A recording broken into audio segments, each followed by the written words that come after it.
बटाव online ग्राहक सेवा केंद्र. अर्जंट पासपोर्ट फोटो काढून मिळेल. ठिकाण अमरधाम रोड, विक्रांती हॉटेल समोर, Yeola. Batav photo studio. Sir, येत्या अधिवेशनामध्ये जनसुरक्षा विधेयक मांडण्यात असल्याची माहिती चंद्रशेखर बावनकुळे यांनी जाहीर केलं होतं. मात्र हे विधेयक वादग्रस्त असल्याचं विरोधक सांगतात. ठीक आहे ना, ज्या वेळेला हे विधेयक मांडलं जाईल त्यावेळेला चर्चा करतील ना. सर्वच आमदारांना विधेयकामध्ये पूर्ण अभ्यासानं बोलण्याची परवानगी आहे आणि त्यातून काय निष्पन्न होतं त्यावर मग सरकार ठरवेल पुढे काय करायचं आहे ते. सर, असं कोर कमिटीच्या बैठकीमध्ये मुख्यमंत्र्यांनी आदेश दिले. येत्या स्थानिक स्वराज्य संस्था निवडणुकीमध्ये महायुती वाटतं. असं आहे की मुख्यमंत्र्यांनीच मागे जाहीर केलेलं आहे, आमचा प्रयत्न शक्यतो महायुती एकत्रित लढण्याचा आहे. परंतु काही ठिकाणी काही आमचे कार्यकर्ते, त्यांचे कार्यकर्ते हे आग्रह धरतात, निवडणूक लढवण्यामध्ये संधी मिळत नाही म्हणून नाराज होतात.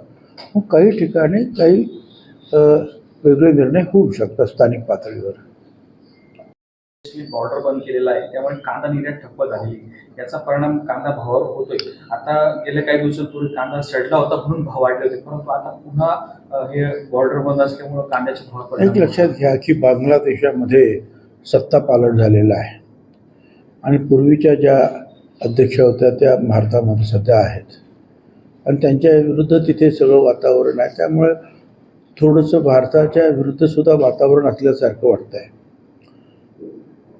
त्यामुळे जे द्राक्ष आहेत, कांदा आहे, हे सगळं आपल्या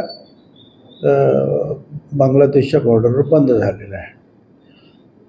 पण मी या संदर्भामध्ये आम्ही मुख्यमंत्र्यांशी चर्चा करू आणि केंद्रातील अधिकाऱ्यांना, मंत्र्यांना त्या संदर्भामध्ये काय करता येईल याच्यावर विचार करायला सांगू, ॲक्शन घ्यायला सांगू. शिवसेनेचे मुखपृष्ठ आहे सामना, त्यामध्ये कालचे जे राज ठाकरे आणि भुसेंची भेट झाली होती, त्यावरून अशी टीका करण्यात आली की राज ठाकरेंनी दादांचा भुसा केला. आता ठीक आहे, काय शब्द वापरतात कोण काय त्याच्याबद्दल आपण काय बोलणार. मराठी भाषेमध्ये हे वेगवेगळ्या प्रकारचे जे विशेषणं लावतात त्याला काय उत्तर द्यायचं ते दादा भुसेच देतील. साहेब, शेवटचा प्रश्न. महाराष्ट्रातील शाळांमध्ये हिंदी सक्तीविरोधात मोर्चे निघणार होते, हे अलग निघणार होते. मात्र आज सकाळी संजय राऊत यांनी फेसबुकवर पोस्ट केली की दोन्ही मोर्चे हे एकत्र निघणार आहेत. आगामी काळात हे दोन्ही बंधू जवळ येण्याची नांदी वाटते. असं आहे की राजकारणामध्ये आज काय ते आहे, उद्या काय होईल ते काहीही सांगता येत नाही. कुठला पक्ष कुठे जाईल, कोणाची युती होईल हे सांगणं मोठं कठीण आहे. तसं तर लोकांचं जे आहे विशफुल थिंकिंग ज्याला आपण म्हणतो अनेकांचे आहे. हे मागेच मी सांगितलं, 2 पवार 2 ठाकरे एकत्रित यावं वगैरे वगैरे. परंतु राजकारणामध्ये तसं घडतंच असं नाही. त्यामुळे ठीक आहे, एकत्रित मराठीसाठी लढा देण्या, कारण दोन्ही शिवसेना पक्षाची मूळपासूनची जे शिवसेना पक्ष निर्माण झाला तोच हा मराठीच्या प्रश्नावर. मुंबईमध्ये विशेषतः मराठी माणसाला नोकरी, धंदा, इतर सगळ्या गोष्टीमध्ये प्राधान्य मिळालं पाहिजे. त्यासाठी शिवसेनेत प्रश्न निर्माण केला होता. वसंतदादा पाटील त्यावेळेला एक मुख्यमंत्री असताना म्हणाले होते की महाराष्ट्रात मुंबई आहे, परंतु मुंबईत महाराष्ट्र नाही. हा धागा पकडून बाळासाहेबांनी सुद्धा शिवसेनेचं जे आहे वातावरण पूर्ण पेटवलं होतं आणि त्या शिवसेनेची जी आहे ती वेगवेगळी शक्ल झालेली आहे. त्यामुळे मराठीवर एकत्रित येणं हे काही नवीन आहे असं मला वाटत नाही आणि त्यांनी तो निर्णय घेतला असेल तर ठीक आहे, ओके आहे. त्याबद्दल ऑब्जेक्शन घेण्याचं काही कारण मला दिसत नाही.